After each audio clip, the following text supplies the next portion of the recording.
বাড়ছে গরম, এরই মধ্যে ফের বৃষ্টির পূর্বাভাস রাজ্যে। ভিজবে দক্ষিণবঙ্গের একাধিক জেলা। উত্তরবঙ্গের রয়েছে বৃষ্টির সম্ভাবনা, যদিও আবহাওয়া দপ্তর বলছে এই বৃষ্টি গরম থেকে স্বস্তি দেবে না দক্ষিণবঙ্গে। আগামী 7 দিন কলকাতা সহ দক্ষিণবঙ্গের তাপমাত্রা মোটের ওপর একই রকম থাকার পূর্বাভাস। সামনে তাপমাত্রা বাড়ছে দক্ষিণবঙ্গে, কোথাও 30, কোথাও 33 ডিগ্রি, আবার কোথাও তাপমাত্রা 35 ডিগ্রি সেলসিয়াসের কাছাকাছি। আপাতত তাপমাত্রা আর নতুন করে না বাড়লেও কমারও সম্ভাবনা নেই। চলতি সপ্তাহে তাপমাত্রা একই রকম থাকবে, তারপরের দুদিনে আরো কিছুটা চড়বে পারদ।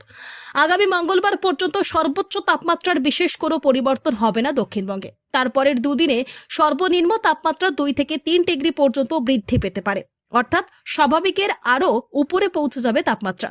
রবিবার থেকে টানা 3 দিন আবার ভিজতে পারে বঙ্গ।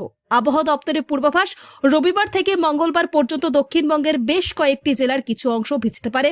বজ্রবিদ্যুৎ সহ হালকা বৃষ্টির সম্ভাবনা। ভারী বৃষ্টি হবে না আপাতত। বুধবার থেকে ফের শুষ্ক আবহাওয়া বজায় থাকবে রাজ্যে।